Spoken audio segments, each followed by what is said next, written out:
Welcome back to your number one rugby podcast. Woo! Number one in your heart, number one on the screen. Let's go, eh? Okay. Like that one. Brought to you by LulaBet. Let's go. Stop. Sorry, guys. I just need to correct my partner here. It is LulaBet. LulaBet's our partner. Bet. Oh, I can see It's up LulaBet. there. Yeah, no, it's crucial. It's- Oh, super excited, eh? Yep. Fantastic episode waiting for us in the lineup, eh? Number 11. Paddy. Number 11. Number 11, meneer. Ian. Slowly but surely, yeah. How are you? Otherwise, you good? Good. Huh? Good weekend of rugby. Personally, on my own coaching front, not that great. My village's boys lost in the semis against my golfing partner. Shout out to Martis. Shout out to Martis. But eh? we're not going to talk about We're not going to talk about it. Okay. We want to get to action. Do action. Yes. Paige, come on. Give me lineup. I need lineup. I don't know. what's Lineup, happening. very simple. Very simple today. Okay. Because obviously there's a lot happening on episode 11. The number 11 is very significant in South African rugby. Yes. Huh? Who is our best ever number 11? Top try scorer. Meneer, records. Huh? Man versus plane. Man versus cheetah. Hy cheetahs gereis, everything. Huh? BH11. Hy eer his own song. He scored his own song. Banana. Yes. So guys, Oh, excited. on this episode we got Bryan Habana on, okay? And we're going to cover all of the reviews quickly. We're going to go through all of the games, just the results, the scores. Then, most important part, who are we playing this week? Nee? Who is South Africa playing this week? Ooh, Island boys, hey. Huh? It's the Island boys. Meneer, so we're going to cover Ireland. Very, very important. We're going to go in depth. We're going to talk about the game, our worries, maybe our fears, and also what's going to get us excited for that game. Yep. Crucial. Okay? Crucial. So that's going to be on the menu. And then lastly, you know, when my mother used to make curry, there's certain spices that needs to go into the curry. We need a pen and a paper. Meneer, we got a pen on a paper. We got number one referee in the world, Jaco Peyper. Jaco Peyper. Huh? So you see, with our curry today on the episode, our spice, masalaki, Yes, salt base. Yes. as Jaco Peyper. Oh, and just to make our, you know what do we do in the show? We keep them. Keep them guessing. Yes, so they didn't expect us to have a referee on this quickly. Yes. And we got the Number one referee in the world, Jaco Just Peyper. on the number one podcast. On the number one Just rugby podcast. number one in your heart, number one on the screen. That's net een. So, yes, excited. You happy with that lineup? Yes, happy with that, yeah. Okay. We need to go to the review. Okay. We need to know what happened the last weekend, eh? There was a lot of rugby, obviously. Hit us up with the result. Quickly. It started off Thursday. The host nation played Uruguay, 27-12. Then it was Friday. Obviously, I know you had a lot of hope for Namibia. Yes. Didn't go that well. To kick them out? No, yeah. Didn't go well. Okay. 71-3. I'm proud of the 3 points. Yes. It's baie belangrik. Yes, 2015 they got lots of points, and in 2019 they got 9 points, now 3 points. Okay, but Okay, yeah, let's that's leave it there. Stop it. Yeah, okay. Okay.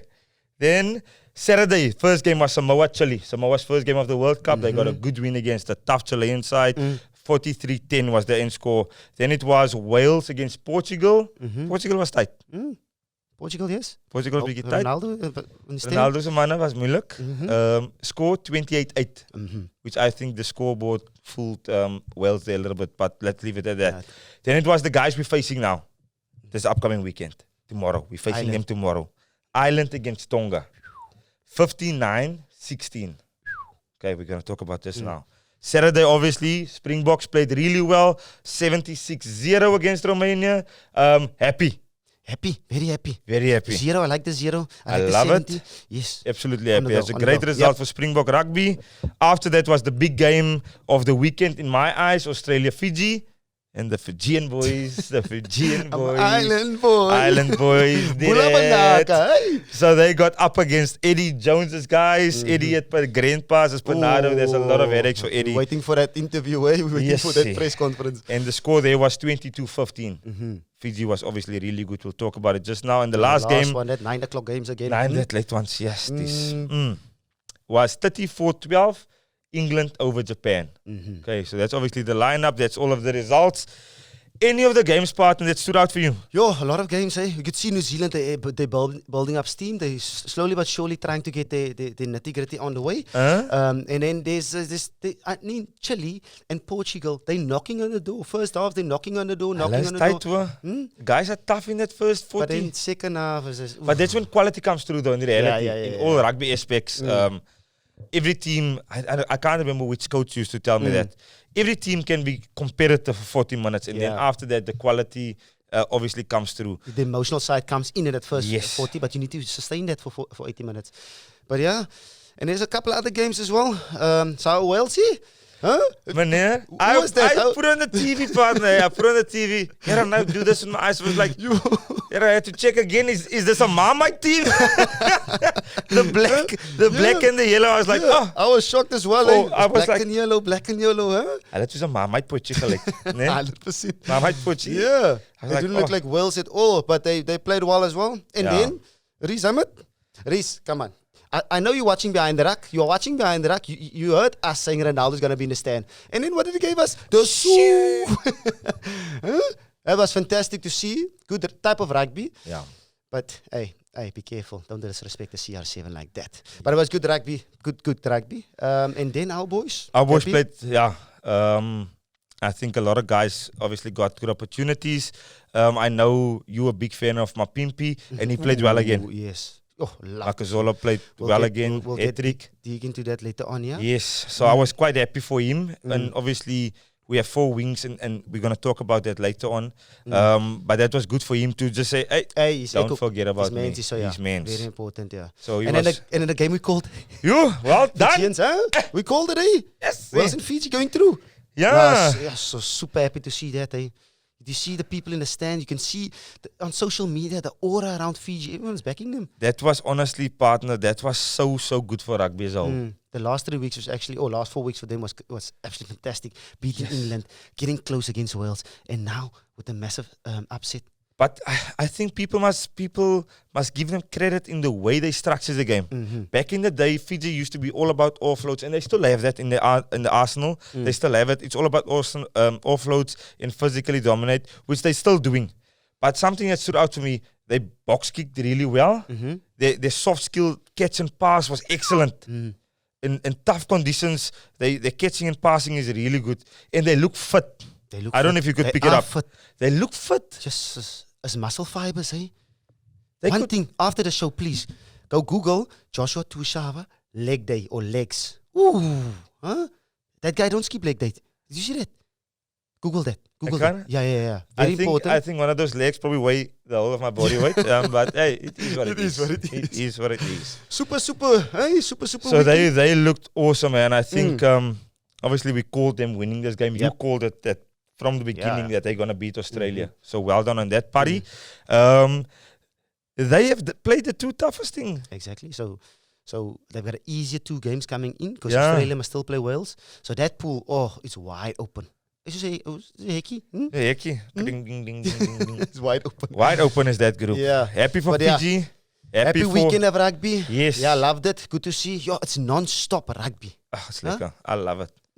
Love it. I have to obviously going to be in the dog box after the World Cup with my wife because of all of this rugby.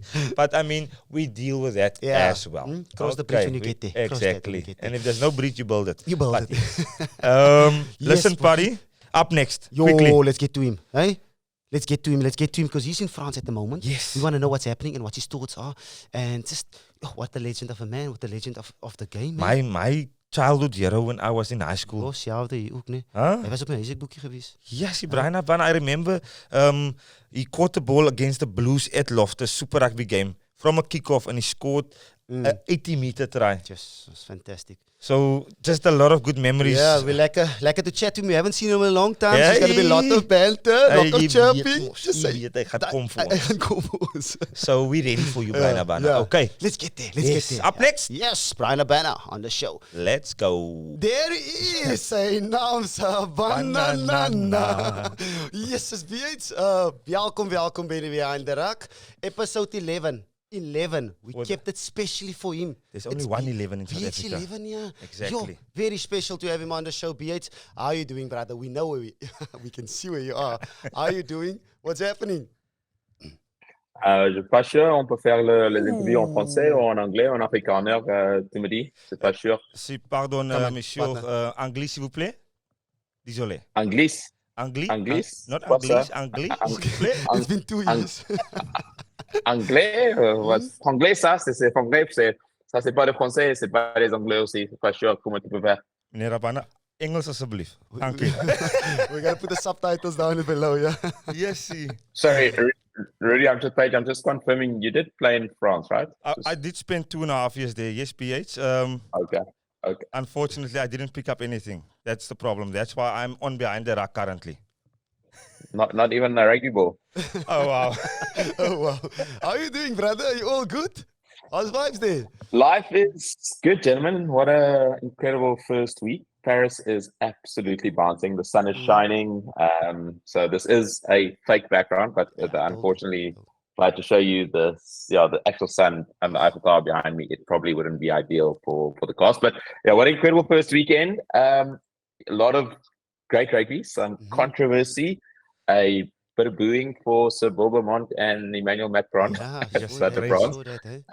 I unfortunately didn't get down to Marseille to watch the opening game. I was in studio. But yeah, the Boks started the competition off pretty impressively. So it's been great. Yeah, I saw the booing at the stadium. But I mean, if you brought the trophy in, it would have been a difference. Are we not the defending champions? I was also confused. I wanted to ask you, is BH, where was he? Where was he? Why did he not take in the trophy? Yeah, I know the knees is not on fleek. As I brought the trophy into the stadium, and yeah, then a changeover happened, and I'm thinking it's probably because Dan Carter is a Louis Vuitton friend of the brand, ambassador. But yeah, I think it confused a lot of people. I think it even confused Dan Carter himself when he got the call asking to do it. Is that he looked a bit nervous, eh? Yeah. I see you in a little bit of green and gold. Is it Bok Friday yet? Yes, we always drop. Not Bok Friday. I mean, exactly like you guys also are in green and gold. It's not about Bok Friday. I think it's about representation. It is Thursday, Chips. Monday, Tuesday, Wednesday, Thursday. Time difference. I wasn't too sure. But it is ahead of a massive game. So I mean, this Ireland game is going to be incredible. So I think you might as well be wearing your Springbok jersey all week because this game is, I want to say, probably the biggest game of our pool. Scotland was tough, but Ireland, a proper number 1 ranked team in the world, and we're going to have everything to go for, right? Yeah, 100%. Yeah, looking forward to that one. Eh? It's going to be a massive, massive game. Are you in the squad? Have you seen the boys? What's the vibe like? Or are you just behind the scenes? No, I'm 40 years old. I'm not in the squad. I'm very much retired. I'm not in the squad now. So have you not been watching the news? but you're not with the boys. You're not interviewing the boys. I want to know. I know he's in media. That's why I'm asking if he's with the squad. Doing media for them, checking the vibe. Okay. Sorry, I'm not understanding your colloquial English. Okay. No, Jukes. I'm unfortunately not in. I am obviously in Paris, but not with the team. I've got an Airbnb apartment literally just across from the Seine, which is really cool. My family's over here.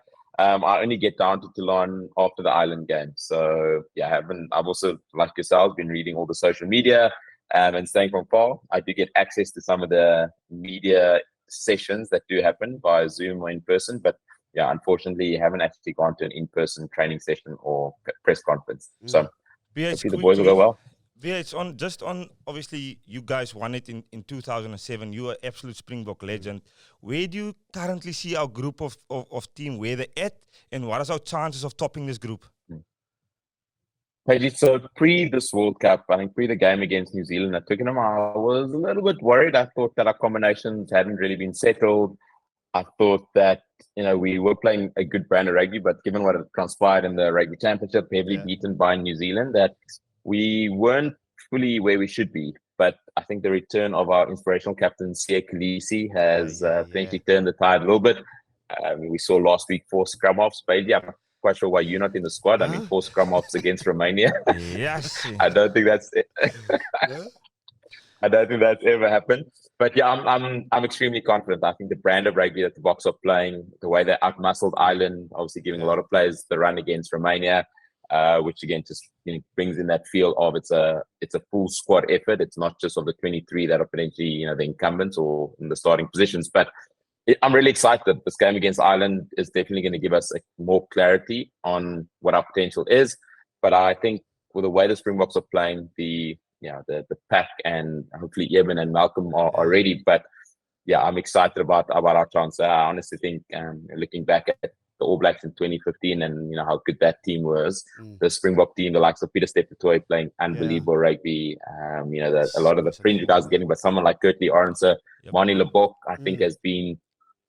I don't understand why people aren't talking about him more. I think the complete performance against the All Blacks, yes, he maybe missed 1 or 2 kicks against Scotland, but just, the way he's getting that back line going, the speed of the ball, I'm really excited about what the Springbok team can deliver across this World Cup. Yeah, you spoke about 4 scrum halves. We had actually 1 scrum half against Romania on the wing. Grantwilliams. Hey? He's apparently Jubes. I think Peyper, I don't think you ever had that type of pace, eh? Never, ever. Never. No, that's why you're behind the ruck. Yeah, but behind the ruck, right? At the wing, you don't need a pace. You just need to finish. You can step over the track. But what I've heard from out of the squad is BH. He's apparently the fastest guy there. Can you confirm that? Not apparently. He is the quickest player in the squad. Not the cheslinkolbe. Which if you think someone like cheslinkolbe, Kobus Reinach, who we also know is extremely quick. Kurtlee's pacey, Kanan's pacey, Makazoli, but it is very true. He doesn't want to wear that tag or mantle because he's a very humble, very shy, introverted type person. But we saw against Scotland and against Romania how that pace literally will eat up any turf. Peerelse mense is 'n bietjie skaam, ja. Ja, is baie humble. Verstaan jy? Hy bol in sy area. What? No. Sekere parels mense, né? Looking at the wingers, fantastic form. You got the Power Rangers, Kane and Moody, Mpimpi as well. I'm going to put you on the spot a little bit. Man, what's your thoughts on the wingers, where we at, and looking at Ireland as well, and especially when it comes to playoffs and if we make it to the final. Who's the two that's hot? We know who's out too, but who's your two that's kind of the main guys? Yeah, you can't look past what Kurtleearendse is doing at the moment. He's broken my record of the fastest player to score tries in consecutive test matches. I think he's now sitting at 12 in 11. It's ridiculous. Long may that continue. I think Makazole Mapimpi is unlucky not to sort of be starting. He's, in my opinion, probably the best under the high ball. So the fact that he's sort of in the peripheries now, but we know how world-class Cheslin is. But I do think the fact that we do have such incredible talent out in the wing makes competition for place bring the best out of each and every player. So those that do crack the nod know that they're going to need to be doing extremely well. Otherwise, someone else is going to take their place. Definitely the Power Rangers at the moment seem to have the grasp on the starting jerseys, but a World Cup is definitely a squad effort. So if the likes of a Kanan or Makazole do get the opportunity, or even a Grantwilliams on the wing, it's going to have to mean they grab it with both hands, because it's going to be difficult not to release that jersey from the likes of Cheslin and Kurtlee. Hopefully, Grant will be good under the eyeballs. These scrum halves, they not. Hey, don't judge us. Small people excel in rugby. I've told you that from the first episode. Let's stop this. Okay, cool. Yeah. But boys, we're obviously not the only team in this World Cup. BH, I think. What other team are you most worried about, and what other team probably is going to give us the biggest threat to that World Cup and being in the final? What other team is looking really good? So I think in the pool of death that we are, but also in the sort of the journey of death in terms of how the draw was done, top 5 teams in the world on our side of the draw. I mean, France. So I'd really love us to go well against Ireland this weekend, so that we don't have to play France in a quarterfinal. I think if you have to play France in a quarterfinal, it's going to be tough. I'd love to meet France in a final. Given what the French did to New Zealand in that opening game, given what we did to New Zealand, at Twickenham a couple of weeks ago, I believe we can overcome the All Blacks in a quarterfinal, but the French in a quarterfinal, I'd be really worried about. If we slip up against Ireland this weekend, it's going to be pretty tough. So Ireland, France, definitely alongside us and New Zealand, the team most likely to get into a final. But the fact that 3 of the top 5 teams in the world don't get into a semi-final, I think is for everyone a massive worry. It's a massive, massive worry. And I must say, I have actually the same idea. I'm thinking getting New Zealand maybe in the quarters, because we know what's coming, and they've got injuries.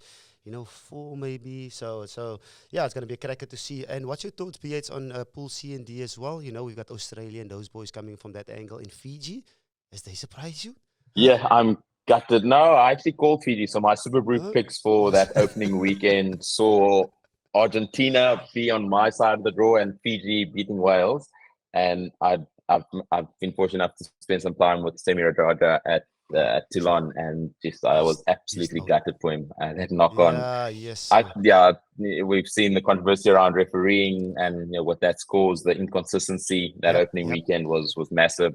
You feel that Wales could have potentially had one or two more players in the sin bin, and that Fiji were heavily penalised incorrectly. So gutted for Fiji. I love the brand of rugby they play. Even against us in 07, like if you sometimes feel like you're chasing ghosts against Fiji. Their skill level is, and I know Jubes, you played against them in the sevens, in the seventh circuit as well, but they are just, and not only that, they're the nicest people off the field. We spoke the humility, they're world class. And I'm really hoping that they can maybe produce some goods. Obviously the Australia game was interesting, but it's like I said, I can't see Fiji progressing, if they don't turn things around very quickly. But other side of the draw, England, Australia, Argentina, disappointing against England in that opening weekend. Capitulated after the red card, which I thought would have turned things around, but George Ford, an absolute masterclass. So, outside the draw tough. Klein Jannie de Beer, hy George Ford, het geloop, is 3 punte wat spat, Partner, Paige, but sorry, Paige, just a quick stat. Danny Kerr was, as a scrum half, the other player in the England squad that actually has scored the most drop kicks in a game. So how many drop kicks did you score, Paige? I never had the privilege of doing anything like that, BH. Obviously, Danny Kerr had a lot of backing from coaches in England. But not even once, Paige. I've done it not even once on PlayStation, BH. He's got the record for on PlayStation. I've done it many a times. Brian has got the record for box kicks. That's where it comes in. Box kicks. I feel like there's a lot of smoke coming my way this morning. I don't like it. I really don't like it. So Brian, just quickly, can you see Australia and England in the final? That's the question, because we're debating this. No, probably not. I think there is unfortunately a clear gap between the top 4 teams in the world and the rest.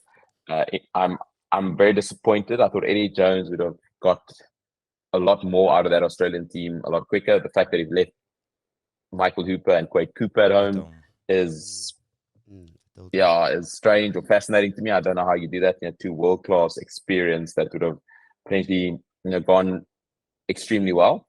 But given the fact they went poorly in Rugby Championship, England under Steve Borthwick, yes, they had a great first game, but they still don't quite look that loss against Fiji pre the tournament. I think there's a clear gap between the top 4 and the rest at the moment. No, that's awesome. We're still going to debate this. Yeah, we definitely will. Yes, as we got the. And I've been having a great start to my predictions to this World Cup. A lot of the boys have dropped me. He's backing All Blacks, after that form. So it's no, Paige. Why would you do that? I thought after the Twickenham game that the All Blacks will bounce back. I thought they would be more motivated, they will be better, and they weren't. I'll take that on the chin. That's my bad. The Frenchies gave him home for a year and 2 So years. you didn't look at stats. The fact that France beat all the top 10 teams in World Rugby in the last 18 months. I went on 2007. They lost the first game against Argentina. I thought they're going to be back home. That there would be a lot of moving parts. They had injuries. Sintermac was out. Cyril Bay was out. So that went into my thought process. If it makes any sense. He's angry because the French. Monsieur, je suis pas content avec toi maintenant. Oui, the only thing I know that I can remember in French is c'est pas possible. C'est pas possible. Vite. Oui.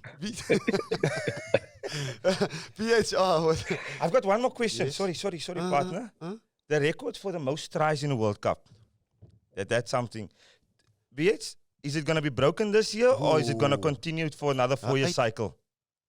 I think we're going to see it broken this year. Right? No. I think there's a number of players. You look at the New Zealand France group, the likes of the Gavin-Villiers, Damien Penaud, have a great opportunity. On the Wales side of the draw, Josh Adams, Kurtleearendse. Yes, you might not have got a game against Romania, but there's still Ireland and Tonga to come. So I think it's going to be broken. I do think the brand of rugby we're seeing being played at the moment by all the teams in the world has wingers scoring tries left, right, and center. So it'll be sad, but I do think records are meant to be broken, Paige. I hope not, okay? Because you've got Jonah Lomo and Bryan Habana at number 8 tries. This goats. And Julian Sevilla. Julian Sevilla. Yeah. That's goats that day. Yes. Huh? Hopefully not. Hopefully not Billy Goats, Jubes. Hopefully not Billy Goats. We'll see. Hopefully not Billy Goats. We'll see. Hopefully not Billy Goats. We'll We'll see. Bryan, yes, bro. Yeah. That was nice. That was fast. I know you're a busy man. I know you've got trains to catch, planes to catch. Things to Also, do. things to do, yeah. Yeah, Huh? bezige man. It's a busy man, yeah. So was that trains or planes, Jupe? Sorry, I didn't hear you. Trains right and planes, eh? There are a lot of trains there in Oh, France. okay. Wow. Yeah, bro, Yeah, just thank you so thank much. Hey, boys. Yo, Obviously, thank you for episode your 11 time. for us is massive. Yeah. Having, for me, in my eyes, the greatest ever South African Yo, rugby player on the show. Agree. Retweet Thank on you that. so much. Stop it. Repost on Stop that. it. No, Thanks, honestly. boys. Much Thanks appreciated. for your time, Brian. See you soon. Cheers. Au revoir. Au revoir, tout le monde. Meneer. We called it. Huh? Just. You came hotter than us, eh? Hotter. I was thinking while we're doing the interview, I'm like, I wanted to ask you, Juba, are we interviewing Bryan Habana? Or is Bryan Habana interviewing us on our show? He came out hard, eh? But it was lekker to speak to you, man. Yes. We haven't seen him in a long time, and he's doing well. Busy man. He's a busy man. Huh? Very busy man. Yo, he doesn't have And he made time for Behind the Ruck. he doesn't make time for golf or football with us, but he makes time for Behind the Ruck. Why? Special. #1 rugby podcast. I love it. I love it. Yeah. Super excited to chat. You know, that was an awesome interview. Just to get his feel, get his views. And he's in legend. France, man. He can pick up the buzz. He's obviously been to many a World Cup. And getting his insight from you is wonderful. Fantastic. Yeah. Wonderful. Not happy that he took my French on. Hmm? Yeah, I'm not happy about that, Bryan. Right, Please. yeah. Elke oukie het sy foutjie. Yeah. Happy with the interview. Yep. Beauty. It was Main good to- thing for this weekend, partner. Oh, the big game. The big game. Oh, Number one in the world. What do you have there? Oh, keep your friends close and your enemies closer. Closer. These Okay. guys, eh? What a massive game coming up. And it's Saturday, 9 o'clock. Saturday, 9 9 o'clock. 9 o'clock, you know the 9 o'clock games. But it's Saturday. It's hopefully. Saturday at least, yeah. It's sound much like better than the can Sunday rest. ones. Mm. But I mean, this is, I know the pool of death and everything. But South Africa versus Ireland, that's 1 and 2 in the world. It's 1 and 2 in world rankings, 1 and 2 in the world, the informed teams. And it's a lot riding on this game, actually. There's Because the repercussions yeah. Because if you lose this one, you're playing France, 100%. in France in a quarterfinal. Yes. So basically, we have to win. We have to win. Not saying that New Zealand is an easier quarterfinal, Yes. because those boys are obviously under pressure and they can build up. But just France in France, you know, it's. You want to avoid that. yeah, You want to and- avoid playing the host nation with all of that support and behind everything. them, yeah. So I agree with you 100%. I think obviously we're going to go into detail about more rugby stuff now. But just from a result point of view, this is crucial that the Boks ons moet die enetjie eet. Ons moet hom deurtrek. Ons moet hom haak aan die trailertjie en ons moet hom vir hom vat. Yeah. Gotta take this one, and I am confident that we will do that, right? Yep. And before we get to the nitty gritty about what Ireland is gonna present and all of that, and what is gonna be tough for us to deal, there was also some news on the injury front this past week, over the weekend. Malcolm Marx. Malcolm injured. Yo, ACL, that's a long injury. Terrible. Sorry, Malcolm, about that injury. Yeah, We 100%. um, They're still waiting on him 10 to 12 days. yeah. Will he be ready for Ireland? That's a question mark. But then, big news. Big news. Big Oh, news this week. Because if someone gets injured, we spoke about the standby players. If someone gets injured, someone must come in. And then we got the news. Handre Pollard replacing Malcolm Marx. Yeah. He played a game for Leicester against Sale For the Sox. Tigers, yes. 30 minutes. Missed a goal there. Got a yellow card. The question always remains, is he on form? Is he the man? You know, if Mane gets injured or whatever the case may be, can he filter in? Is he on good form? That's the question that actually we have. That's the big question. And also for me is, you know how big I am on pivot positions. 2, 5, 9, 10, 15. Those are specialized positions that you Big can't sharp players there. you can't shift and make people into something that they're not. You can't put some makeup on someone, you understand? And then they're a good hooker. Yeah. So one, my worry, honestly, and I know probably a lot of South Africans out there, we're feeling the same thing. Branas Dion is a really good player, fantastic rugby player. The same with Eskom, really good flanker. They the best in their positions in our country and competing on world stages. How are we feeling about the fact that we got no one that's an out-and-out hooker behind Bongi? Yo, there's a lot of questions around, especially that pivot position. I mean, you had a standby player with Joseph Dweber. what message do you actually send out? I know Rassie and Jacques had all these magic plans, and they're keeping the world guessing what their plans. But it's you got standby players. You're sending out the message that if someone gets injured, for me personally, I kind of knew when any back. We took 4 scrums. Any back got injured, it would have been Handre Pollard. I understand that. Yes. But what shocked me a little bit is Malcolm or forward getting injured and still Handre getting in. So the plan was set a long time ago. Listen here, we need Handre coming in. But then there's 2 questions, okay? Hard luck on Joseph de Weber. He's in fantastic form. He's playing some good rugby. And when it comes to hooker, lineouts is awesome. Scrums is awesome. Carrying is awesome. I agree fully with you. He's one of the best scrummaging hookers that I know. So we've got a second option at 10. We bring in Handre Pollard now, which means it's a message to, what's it going to do to Mani Labok? Like Mani Labok is professional. But once you bring someone in that everyone wanted there. Is that someone looking over your shoulder, Yeah, but then all of a sudden, will he get, tighter up? Yeah, because once you have no pressure, you're more relaxed. Free. Yeah, you're free because I'm running the show now, so it's a different type of mindset. But he's a professional. I know he will deal with that perfectly. But on standby players, it's not a good message, I think personally. But at the end of the day, the plan was there for them 4 weeks, 5 weeks, 6 weeks ago. Yeah, they probably knew what they stuck to their plan, which makes it quite tough. Because if you have 10 and Damien Willems, so that's your second option. The question always remains your second option on hooker, your second options on 10. Where do you want it to be? I also always felt that the second option on 10 was very good, which is Damien Willems. Yes. But our second option now with the injury on with Bongi being the only hooker, will Eskom and will Dion Fourie step up to play 30 minutes, 40 minutes? It's easy to play hooker for 5 or 10 minutes, but 40, against 50, Romania, then it's going to be testing. So yeah, that's just my thoughts. I don't know how you feel about it. I just want to... We obviously went into the World Cup, first of all, with only 2 hookers. It was 4 9'tjies, 4 9's. We took over 4 wings. Yeah. It was a klomp spoed. Julle spoedfabriek is daar in France. I am worried about now, I'm going to be totally honest with you. Yeah. I think the fact that, especially the way Bongi and Malcolm, for the past 4 years, their roles have always been, if one starts, he goes until 45, the other one comes on. And the same for Bongi. If he starts, he plays 45, and then he's off. So it's a different role. You can empty your tank, right? And we both know, once you play for a certain amount of minutes, you get conditioned in playing a certain way. Your body obviously gets used to it. Now we're going to ask Bongi at the biggest stage to and he's good enough, guys. Please don't get me wrong. Don't. No, he's a world. He's one of the best hookers in the world. But now we're asking him to play 80 minutes, running the risk of injury, a lot of stuff on his plate currently. Yeah, a lot of stuff, yeah. But that was the plan. And we as South Africans, I mean, me and you, we back the plan. We back Rassie. All his magic, baby. We back him, and that's the decision they made. That's what's good for the team, and we're fully behind the team. So it's important for us to back it. Hopefully, it doesn't catch us, especially in quarterfinals or even anywhere around, Ireland or semi-final, whatever the case may be. But like I said, the guys currently starting 15, 23 is looking good. We just need to make sure that the puzzles are nicely placed. Okay, let's move on. Let's move on to the big game. We have Ireland this weekend. What are your thoughts on the Irish team, first of all, before we go to the Boks? Anyone in the Irish team, except from Johnny Sexton, everybody's going to talk about him. Yeah. Let's leave him.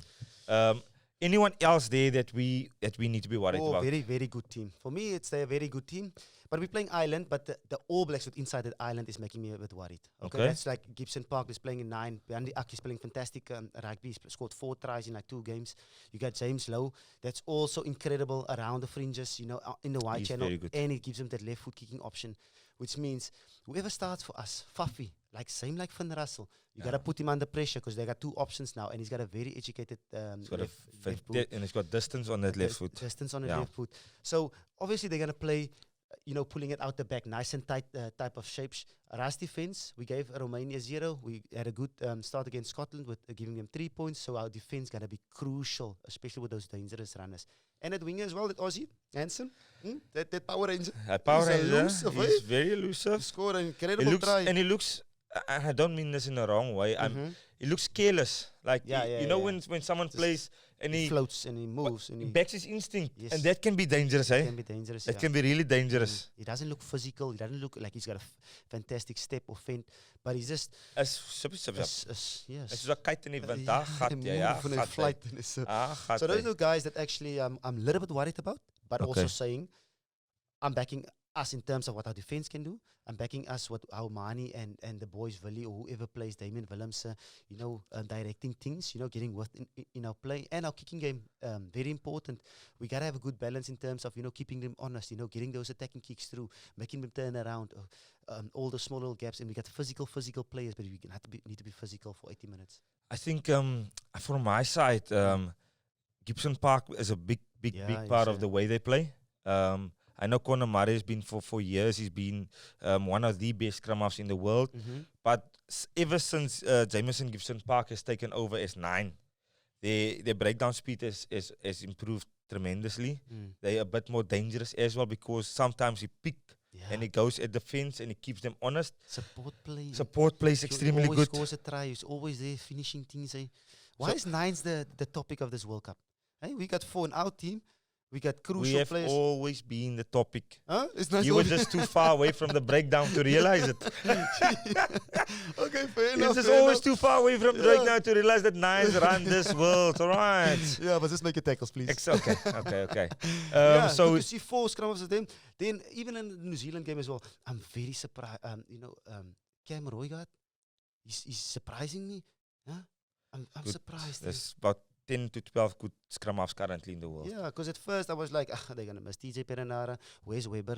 But then the Twickenham game, he surprised me. Last weekend against Ireland, he surprised me. He can step in, even if Aaron Smith, we were worried about Aaron Smith being injured, but now all of a sudden, they've got a awesome second option. Young option. Really good. Yeah. The Irish, there's one thing, partner, that for me stands out in the attack, is that they constantly trying to create triangles. Within their play. Nice and tight, short, one out the back. Yes. It's always 5 by 5 meters, 5 meter, and everything is short passes. Square. They nice and straight. It's short passes with multiple options. And I know throughout South Africa, when I grew up, we tend to go the other way. We want long, beautiful passes that hang in the air for a long time.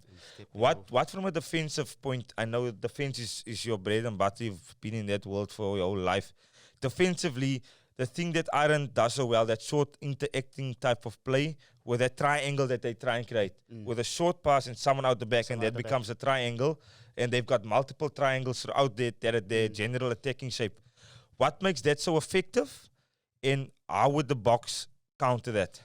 So for me, if they play the triangle shape, they're playing right into our hands from a defensive point of view. So we're putting pressure onto them. So 2 passes, we want to kill the ball. So if you want to break our defensive system, you need to have 3 options in front, 3 flat front options with 1 out the back. Then you allow yourself some options around it. Then you allow that 4th defender, 5th defender to make a decision, make a good read.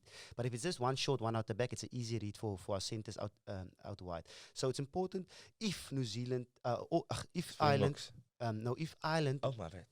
If Ireland actually wants to crack our defense, yes, they got to start off by having a couple options front line for our defenders to have a look and put our shooter in doubt. A couple of options. And also with starting the game, you need to keep our defense honest with kicking, with a little bit of attacking kicks, okay? So our defense... To kind of stop that rush and that line speed. Yeah. Okay. There must be a little bit of doubt. Should I go? Should I stay a little bit? So if they're going to play like they always play, they're going to play right into our hands. So it's important for us to keep on putting pressure onto them because they do have a lot of options. We're physical, so we're trying to stop everything within the 30 meters and leave the wide channel open. But all in all, I must say, we've got our defensive system is in a great place to put them under massive pressure. And hopefully when we do get that turnovers, then Mani and the boys, then Cheslin and the boys, those boys can then start dazzling. So Ireland's looking good, but we got a plan. And I think our plan can actually get them a little bit. I've been on this case from the beginning where I said the way we play, the Irish always struggle against the Boks. The physicality, first of all, because we dent. We like a sledgehammer. Yeah. Is that Kyrgyzstan? Yes. We come in hot. We dented the defense. It's out. You understand? So I think we will definitely dent them with our physicality. Then secondly, that line speed. I think is going to kill them unless they tweak it and they give us a different picture on Saturday night than what they've given us the whole past 4 years with one short, one out the back. I think we're going to handle that attack really well. Yeah, we're in a good space, yeah. Yes. Keep them, putting pressure onto them. Putting pressure onto them. It's Johnny Sexton, being available, playing. Worried? Yes, no? Is he going to be a threat to us as For me, Sexton is not the threat. There's more those 3 guys I spoke about. Okay. I'm more worried about James Lowe and Bandi Aki. Okay. So Bandi Aki is going to get them go forward. Gibson Park is going to around, testing asking our questions, guards, questions, and support play. Any line break is going to be there. Okay. And then James Lowe having those options, there's kicking options, and he's all around the park. He's a ball player. He's a winger that's in that's kind of can play center as well. And he's big. He's big. He's physical. He's physical. Yeah, Yeah, so exciting time. Saturday 9 o'clock. Predictions? Yeah, that's a be good tight question, game, Really good question. It all depends whether the ball is going to be slippery. That type of stuff, obviously, from a score point of view, is going to be. And what I've picked up is all the 9 o'clock games, that ball gets greasy. There's dew and stuff there in France that's obviously making that ball really slippery. So I don't think I'm going to go 2016 to the Springboks. 2016, 1-6. The 4-point difference. Yeah. I mean, I'm kind of in the same boat. I will say 2 or 3 points. You say 4 points, 2 or 3 points. I think the last 10 minutes is going to be crucial. And hopefully our bomb squad will be strong enough, to kickstart us in the last 10 minutes. Because it's going to be a close game, the whole game. Close game. Yes, 4x4. Yes, 4x4 till the last 10 minutes. So I will say 2017, 3 points. 2017, okay, happy. So we give them 20, the Boks can score 20, huh? Yes. That's what we say, yeah. Oh, can't wait. Excited. Can't wait for this weekend, this Saturday. Yeah. Happy. And now, masala spicy. Yes. Masala spicy. Salt bacon. Yeah, guys, we are really excited from behind the ruck's point of view to bring you guys number 1 referee in our eyes in the world. Yeah. He's been to 3 World Cups. 100%. The only South African referee at the World Cup, Jaco Peyper, is up next. Let's go. Partner, hoe lucky is ons? Hoe lucky is ons, huh? Today we got the number 1 referee in the world, in my eyes. In my eyes, number 1 referee. Blessed PTR, eh? Yes, Jaco, welcome to Behind the Ruck. How are you doing? Very well yourself, boys. All good this side, eh? Yes. We're good now. Yeah, we're very good, yeah. We've been promising our viewers that we're going to get the referee on. And now we obviously got the number 1 in the world. Yes, even better. We had questions, and now hopefully we're going to get some answers. Jaco, from our side, massive congratulations. Hey, thanks for coming out to the show, and congratulations on obviously being the first South African, the only match official at the Rugby World Cup 2023, and even in 2019 as well. Yours awesome to see. How are you feeling? How was that first game, eh? That opener, huh? You got the world number 3 and world number 4. How was the pressure like? Yeah, pressure was massive, but it was a wonderful experience. It doesn't matter if you are the world's most experienced or if you're in form. That is an intimidating environment. The build-up, all the attention. Yeah. The whole world's waiting for that game. There's a bit of beef between the teams. That sort of thing. So it was massive. And now I feel a bit relieved, that I'm still alive. Yeah. Maar it's awesome to see. I must say, even moments like that is massive, especially for the country. The country is proud of you. We at the Behind the Ruck is proud of you. Flying the flag for us over that side. I must say, even we spoke about in 2019 as well. You were the only match official as well. Just talk us about the vibe, obviously in France, and even just the process of everything that goes with it. I mentioned in 2019 when you also had an incident, with the in the quarterfinals with the elbow type of thing and the whales. Talk us about the World Cup, the pressure of it, and even that situation as well. Yeah, look, it's obviously scrutiny is heightened every World Cup. So it's my 3rd World Cup, and 2015 I thought it was scrutiny is at its highest level, and then 2019 you get to new exposure levels, and people take scallum photos and those sort of things, and they take it out of context and they get you in trouble. So I think all of us are very aware. They call us Team 21, the referees. We live in a hotel together now as teams. Okay. So we train together. We have our meetings in the mornings together. So we travel out and into the games from here. So we base just like the teams in a base. So what we're trying to do is we're trying to look after each other, because I mean, some facetious, light-hearted moment could easily be taken out of context now and turn on you. So we've planned for this as a team. We've planned not just on the field, off the field. So we're trying to look after each other. We're a bunch of good mates. We've got the same policies as teams now, but they've selected characters that you can live in a base with for 60 days, and not just good referees. So some people may have missed out because they didn't fit the culture, or some people got selected because they're very good team players. So it's the same dynamic as a team. I think they've considered all those elements. It's not just on field. It's also how do you fit in this group, and how do you service the game best. So all of that, we are aware that the world has changed, and any little move could be caught on camera or taken out of context. So we're still enjoying it, but we're doing it in our environment just like the teams. We're trying to do the right thing. Okay, Jaco, I don't know if you know, but I'm a level 1 entry. I've done my exam. I've done all of my tests, so I'm a level 1 referee. I haven't refereed because of my knees currently. You can't keep up with the line breaks. But obviously, I think it's quite cool that you said it's your 3rd World Cup. So you experienced, you've done this since in your 20s. Does it get easier, or is it still as the same? We are nervous doing this interview even. Do you still get nervous before every game, that build up during the week? Do you still get nervous even after your 3rd World Cup? Yeah, really, just to say, I think you refereed quite a few games in your life. When I refereed, you were trying to referee those games as well. So it's not a new thing for you. You may just have the badge now. Anyway, no. You still get nervous. Last week was very intense. Different games, different reasons.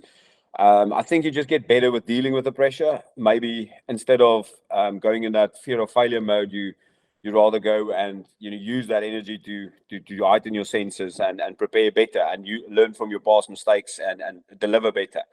But I woke up last week and will happen again in the next few weeks, where you wake up like 5 o'clock in the morning, staring at the ceiling, sweaty palms, all the same things that players go through and coaches. So it's a hell of a adrenaline rush, so it gets better by having the experience or confidence to deal with it. But if you get it wrong and your tail's between your legs, it gets it's just like playing. It just gets harder to get out of that hole. So that's pressure.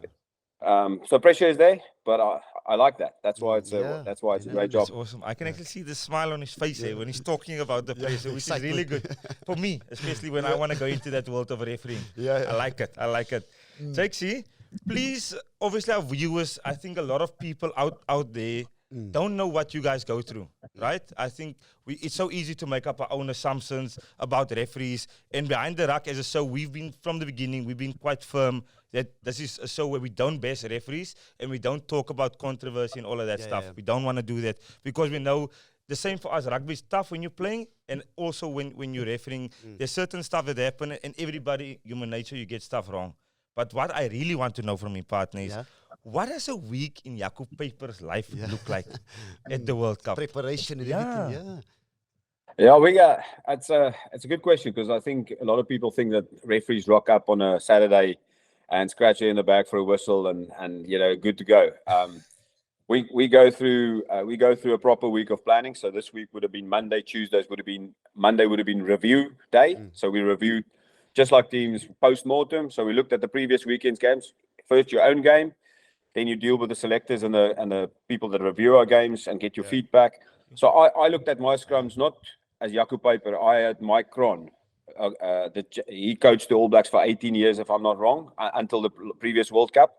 He was the forwards coach of the All Blacks. So he's the guy who advises me on those scrums. We have a line-out consultant, Victor Matfield, has been part of that process of the last year, which gives feedback on every line-out. So just we get a playlist and sorted just like teams. You've got your set phases and your rucks and breakdowns. So you can go into just like the teams. We analyze our games and we get feedback from the previous game. Then we put the game together, big picture stuff, and then there's people like our manager who then measures our contribution, not just clinical accuracy, but our contribution to the game. How did you manage players? How did you manage big moments? And those sort of things. And how was the balance in the game? Sometimes you could be very accurate, but your balance is not there. Then it seems unfair, you know, that sort of thing. So it's not, there's more, safety is the first priority for a referee. That's your first job. And once it's safe, then you have to get it fair. And then once it's fair, then you can contribute to flow. But if you let the game flow before it's fair, it means the wrong team can win. And that's not the aim of rugby, is it? So, we all want a beautiful game, but it's got to be safe and fair first. 100%. Yeah, it's a lot of. But that's your Monday. So that's your Monday. We'll look backwards, and then from Tuesday we look forwards. So we prepare again for our games. We would look at I would look at my. I run touch Sunday, so I know exactly which side of the scrum I'm going to take. I've got the loose head, tight head picture in front of me. So we've decided I take this side's loose head and tight head. So I prepare from now on with the scrum coach to understand the pictures that will the most likely develop in front of me. And then you've done your prep, but then it's got to still happen on Sunday. It's when the game is, you can't just referee on and ghost and spook. You still, you know, it's got to happen. And the player who had weaknesses could be better this week. So it still needs to happen in front of you. So that's the preparation. The referee will prepare for scrums, breakdowns. This team's got 2 jacklers, or that team plays off 9. Their pattern is off 9, or this team plays wide. So you understand where you need to go to on the field when they go in their default shapes and maps. So those are the things we prepare for, and then physically prepare. We train together in the mornings. We have a physio, we have a doctor here. We've got all those things. As we get older, we've got a little bit more niggles than the young blokes. Achilles here and a knee there, and so on. But anyway, we're well prepared. We move into the weekend, and it's match mode. Everybody spread into I'm going to Saint Etienne this weekend. Someone else will go to Marseille. Someone else will. And then those teams come back again on Sunday night or Monday morning, and we go into the same process. Review, and once that's off, the next day we go and preview, and then we go in execution. So it's very similar to teams. Yeah. Paige, that sounds like 10 million a year, no? Yes, even, I was sitting here and I was thinking, wow, am I sure I want to get into this? It sounds like I'm playing again. 100%, yeah. Jakes, you talk a lot about reviews and previews, and you can see the background. There's a lot of like prep going on. Yeah, you can see there's a lot of information. A lot of stuff going on, yeah. Yes. But listen, there's reviews and previews, especially when it comes to relationship with the referee and captain as well. I must say, you need to know your stuff. Like even with captains as well. So coaches will prep us. Listen here, go study the ref a little bit. Check his emotions, ask the right questions, those type of things. Do you guys do the same with type of captains? Yeah, I think it's a massive part of referee development over time is also reading characters or man management. So that definitely. I don't think you go pre-plan and sit with a psychologist and try and push the guy the right buttons for the guy. But I think there's a way to deal with, say, Siya Kolisi, that he responds better to, and he knows I respond better if he works in a certain way with me. Because over a sample of 400 first-class games, I think they've got a good idea what's coming from me and what my defaults are. So the same with when you referee a different team and you've got to try and understand what's going to work best. If it's a player that doesn't speak English very well, then obviously you have to be more illustrative and your signals have to be better. A French or a Spanish or a Portuguese player, so on. So you've got to think about those things. But again, back to basics. The first thing, if it's safe and if it's fair, then teams captains communicate a lot easier than when they feel it's unsafe or unfair. Yeah. No, my coaches always tell me, Juan, don't call him Papes, okay? Or Mr. Ref. Call him Jaco, yeah. Jaco, even on that, I've actually got a story. I made a big mistake once, as captain. Okay. Yeah. So we were playing the game. It was a Currie Cup game. Yes. So AJ Jacobs was the referee. So for a whole 40 minutes, I'm calling him Marius. Huh? For 40 minutes. You probably lost. Did you lose? Yeah. So as we go into the tunnel, he said, Juan, come on. I'm not Marius. I'm AJ. And then I went to the vice captain. I'm like, take over from now on. Need to be out of this. Have you had any stories, with captains, with players, that's actually too much for you? Yeah, that's all in your ear. You can't hear. Getting you rattled a bit. Yeah, I think at different times and different places you get good captains and ones that make a good joke. I remember refereeing Griquas versus Sharks once, and there was a player in the Griquas team who constantly had to change his contact lenses. He had some vision stuff problems, and then the game was slowed down, and I walked past towards him and the medics and to say, "Come on, you got to speed it up." And I could hear him say, because he knows I'm coming, and I could hear him say to his doctor, "Don't you have a pair for the referees? He's seeing Fokkel today again." Nice class. This is the main so. The boys are funny. Yeah, nice class. And I think that was a good moment. So he broke the tension right there, and it was a good moment. And he got a bit of a stab in, and it was good fun. Yeah, that's funny. Jaco, but obviously now with the World Cup, right? Sometimes I'm obviously, but I've been confused. I've told you this. There's a new bunker system. And a lot of our viewers, Jaco, and a lot of people have asked these questions on our comment section and stuff. The new bunker system and the new law changes. How does that process work? Okay. Just mind explaining. Sorry. Yeah, I think if you understand why they've done it and for who they've done it, then I think people will support it. It does need a bit of development still. It's young. It's like any game and any system. Over time, we'll probably refine it and get it even better. But one, the customer experience in the stadium, they don't want the game to stop and look at a big screen for 6 minutes and play multiple replays, and then you get to a conclusion and discussion, and then the game's rhythm's broken. So the first thing here is they want to speed up the game in the process. So what we can do is we play on the field, and once the TMO, the normal TMO at the field has established, they've got the Hawkeye system. It's amazing. He's got 18 angles at the same time. They can, it's a massive touchscreen. They just hit that and it blows up on the screen, and you can see that, and it's bookmarked. So all those cameras, and at the same time, you can pull anyone into the screen, and they can look, and they can freeze, and they can, zoom and all those things. And if they have clear head contact and foul play, so upright, no wrap, those sort of things, and head contact, bam, they stop the game. They tell us, we're going to put on the screen for you foul play or clear head contact, and then you just got, if it's just a head contact, you got to decide whether it's foul play. Just two replays, and if that is clear head contact and there's foul play, on report, out to the bunker, and we continue with the game. So that speeds up the product. That's one. And two, it takes away the pressure of dealing with that in front of 84,000 people on a big screen with pixels. That's probably not the same as what people have at home. So fair enough. Yes.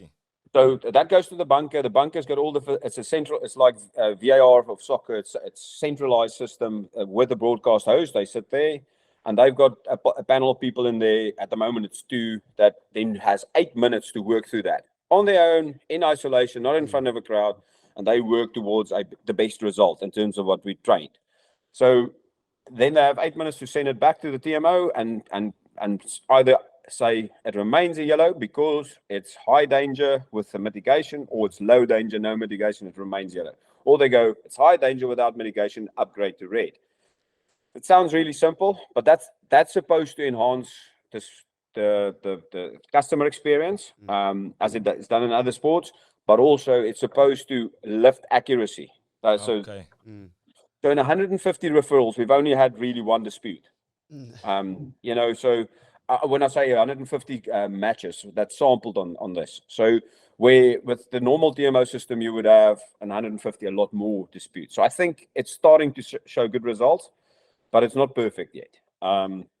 So that's the other part. The third part is the officials at the game don't make the bunker upgrade to red or yellow. So they're not compromised. And we're all human beings. So there's a perception out there that if you give a team a red card, then you kind of soften them for the rest of the game because you don't want to smash the game, Yes. There's a perception. I don't think referees think about that, but there's a perception out there that it's human beings, and then we compensate. So that perception now lies outside of us. Someone else made the decision, so we can just continue with the game and keep it safe, keep it fair, and move on. So in a nutshell, those are 3 benefits I see straight away. But over time, we'll get more data, and we'll probably refine it to become even a better system. Yeah, and with all the rules, the speed of play is very important, especially with ball in play. Is the third ref or television referee always in your ear, or you just relaxed? So he's not always in your ear. Obviously, foul play or trends, he backs you up. I must say the TMOs we've got at this World Cup are all high-end referees. Someone like Marius Jonker, it's his 4th World Cup. Yes. He refereed in 2007 and 11, I think, and then 19 he was TMO, and he's TMO again. So you got Tom Foley, he's a Heineken Cup referee. He's TMO. You Ben Whitehouse is a URC referee, in the higher ranks of URC refereeing. He's here as a TMO. You've got Brendan Pickerel, he referees test matches still, but he's picked as a TMO here. So you've got, I must know names, but Joy Neville, she's an active, good referee in URC, top referee, she's a TMO here. So these TMOs aren't just TMOs. They are actually active referees. So I think these guys get the game, and that's why they can make good contribution during the game. But as anything too much or too little, there's got to be a good balance. Yes, Jaco. I think from the two of us, we've been entertained by your information you've given us. I actually think this is something that should happen more, not just on Behind the Ruck, but around every country. I think the viewer needs to be educated on what the referees go through. Because then you can make a good, conscious and informed decision and not just have an opinion for the sake of having an opinion, if that makes any sense, Jaco. Was Kelly Jaco on the TV? Come on, Jaco. Blaasie, man. Those type of things. So, Jaco, I think but also, we've got to consider human. We've got to be human. So, 100%. When the Springboks play, I give the ref a heap of trouble. Because it's my team. And I'm a referee. So, but that's the one team I can actually support. It's the only team I can't referee in the world. So I can support them. So I understand what people go through when they sit at home and they probably had a bit of wine or a beer and they pumped up and it's their team playing and they feel like it's not fair. Sometimes it's fairly so, and sometimes it's maybe they don't have all the background or knowledge or understanding. But I feel the same when the Boks play. I watch the Boks alone. Otherwise, my colleagues will see how I give them shit. Love it. Jaco, for us, before we say goodbye to Jakes, are you allowed to make a call on the South African Ireland game or not? Nah. Not. Okay, we skip. I apologize. I apologize for bringing it up. But Jakesy, thank you so much for taking time in your busy schedule to be on our show and to give our viewers a really good insight, I think, a phenomenal insight of what you guys are going through. And Behind the Ruck and South Africans, we are really proud of what you're doing. The second time in a row, the only South African reffing at the World Cup and taking all of the big games. So from us, massive congratulations. Congratulations. We'll support you. And thank you very much for your time, Jaco. Thanks, man. It's good to see you again. And Rudy, if you want to continue refereeing, I'll organize a few halfbacks that can give you trouble. Oh my God! I think this interview gave him level 2 now. Thank you. All the best for the weekend. Talk to you soon again. Cheers. Bye. Our viewers are lucky. They're very lucky. I mean, we're lucky too, because that's information we don't even know. I didn't know it. To be totally honest to you, I didn't know they've got scrum coaches that work with them permanently. Victor being in the camp, helping them with the lineouts and all of that detail. I thought they were on holiday. They're on holiday. I thought they take photos and they look nice in their tracksuits. And there we go. So there's a lot behind the scenes that the referees are trying to do to make the game for us obviously entertaining. Smooth. And make it a better product. 100%. So I think that was really good. Behind the Ruck mense. Damn it. Oh, subscribers, eh? Guys. Oh, guys. No other show is giving you this. No other show. What will I Yeah, it's awesome, mate. And what a man, what a ref. Yeah. And we want to obviously thanking him for your time, Jakes. I know you're going to watch this episode, obviously. You're watching it right now. Yeah. So thank you for your time. Keep doing we fantastic appreciate work, it. South Africans, we support you. All the best for the rest of the tournament. And there, everything comes down to a chicken wrap again. What a show, eh? We had our thoughts on Ireland, and we had BH11 in the show. Yes, we gave our viewers this week 2 absolute superstars. Legends, eh? Bryan Habana, Jaco Peyper. Bryan Habana, he must do his rehab, eh? I don't know how Dan Carter beat him to that trophy, eh? Hopefully he can. Hopefully, a closing ceremony. Huh? Get there. Yes. Get there. Brian, get to the closing ceremony. Don't let him beat you. Yeah. Fantastic show. Anything that we missed? Nothing? We covered a lot. I can't wait for round 3, eh? Are you nervous about tomorrow night? Quarterfinals around the corner. Huh? You nervous about the Ireland game? Yeah, I am.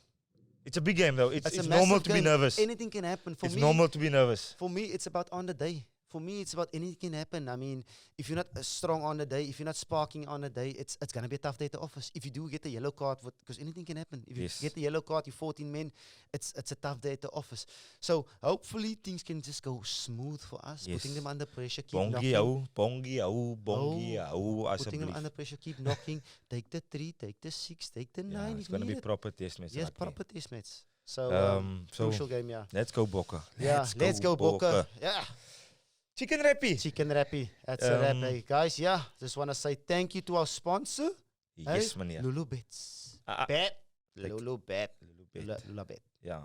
Yeah, and go to the website, guys. It's sports.lulabet.co.za, and there you can just crack on and do whatever you want to do. I'm super excited. Yeah, guys. Like always, what must they do, partner? They must like, share, and subscribe. Please, guys. Thank you very much for all the support. We see it. We see everything, the comments. So much love. BTR, yeah. Yeah, thanks for the love for BTR. And that is it. I'm Rudy Page. I'm Johan de Jong. And the Ruck is clear.